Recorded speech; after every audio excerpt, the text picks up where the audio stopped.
American Pinball owners, Dave Brennan with American Pinball Tech Service. Today I'm joined by Greg Nye, our computer guy here at American Pinball, who's going to assist in installing an electronic coin mech on this European wired game. Electronic coin mechs are useful for countries that have several different currencies available, so you can just basically put in an example coin and wire this into your coin door to accept whatever you put into the mech. So without further ado, I'm going to zoom in to the coin door, show you how this gets installed and wired up. Okay, so the first thing you want to do is loosen these two screws for these latches and access. You want to line these two up with the two holes in the back.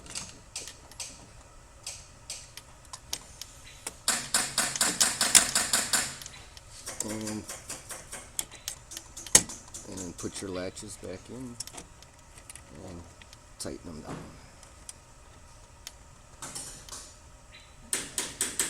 Okay, so now you want to remove this plastic coin that it comes with by pushing this back.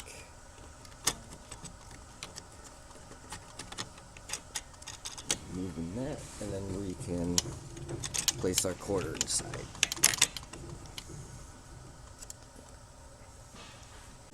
Alright, now we're on to the wiring section of the electronic coin mech. This one, essentially, you need to power it and you need to set up so when the coin drops into the mech that it registers that switch closure. So what we're doing is we're going to tie in this connector of the coin mech with the connectors for the coin slots up here. So on the label it says black for ground, red for 12 volt. So that's these two wires here. And on the top here, on the American Pinball game, the yellow is your 12 volt positive, the black is your negative. So you're going to do black to black, red to yellow. That's for the power. And then on the coin mech here, it says for the coin meter it's either yellow or gray. So I'm going to take the gray so we don't confuse it with the yellow power up on the coin wires over here. And then we're going to use a normally open for the switch line. So that is the green wire on the coin mech. And we're going to connect it to coin switch 1, which is the gray wire with the red stripe on the left hand side here.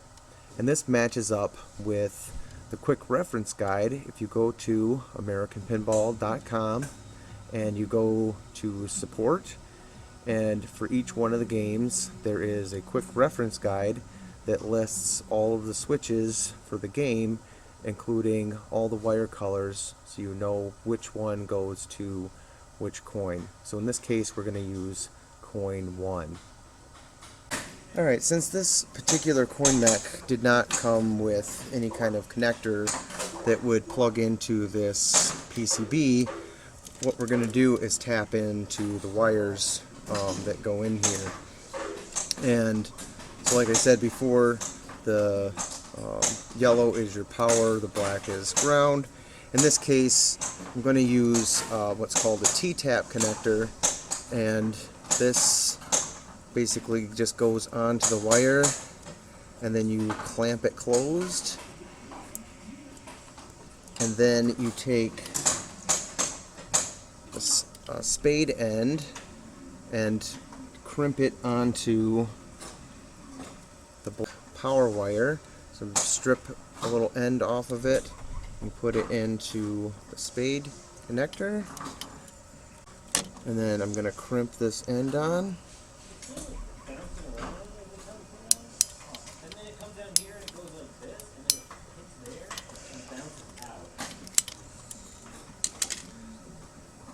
Now that that's crimped on, you can plug this into the T-tap connector.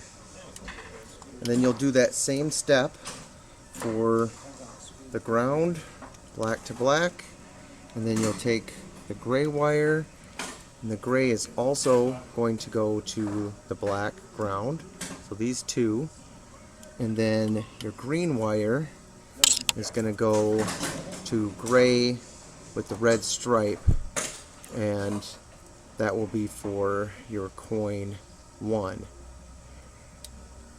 Now that I have them all connected up, I actually just used one spade connector since these are both going to ground for the power ground and then the coin counter gray.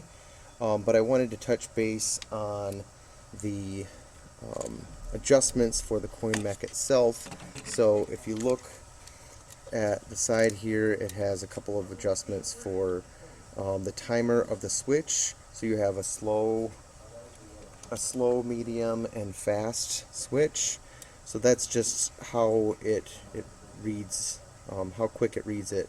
And typically you want to have it on, it's set standard at medium, but you want to have it on slow.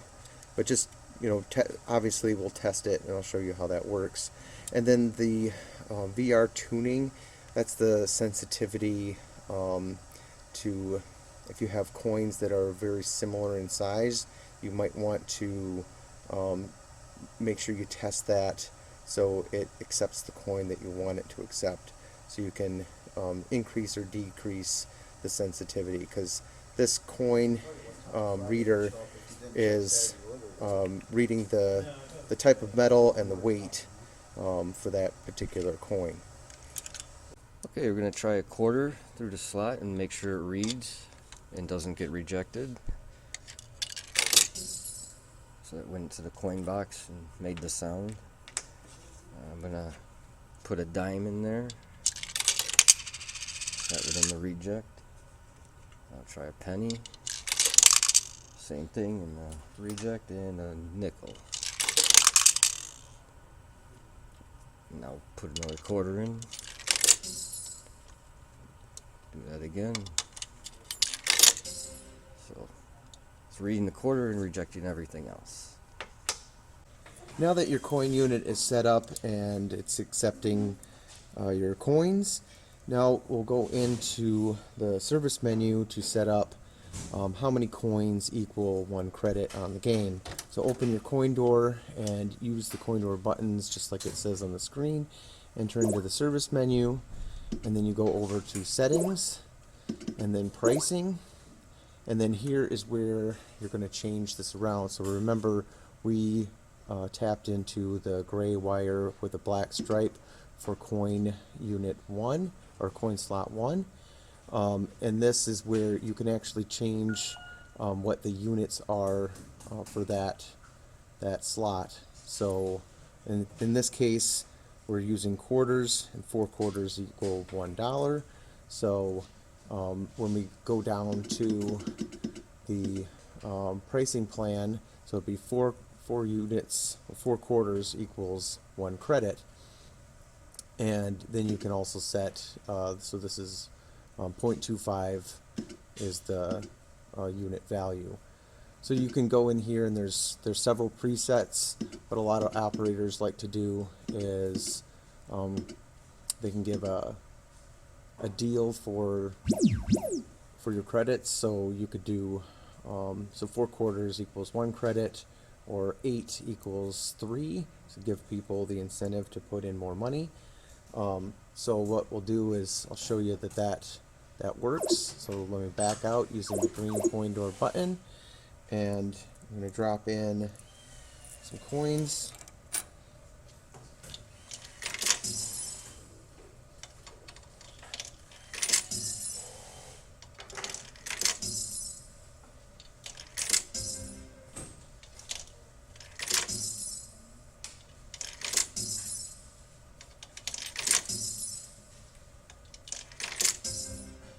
And there you can see that the function is now working. So you'll have to, depending on what currency you're going to use, you'll have to decide how you want to set this up and kind of do the math for what equals a credit for your location. Thanks for watching this tech tip video. If you have any questions along the way on anything that we didn't cover, please reach out to me at the email or phone number listed at the bottom of the screen. Thanks for watching.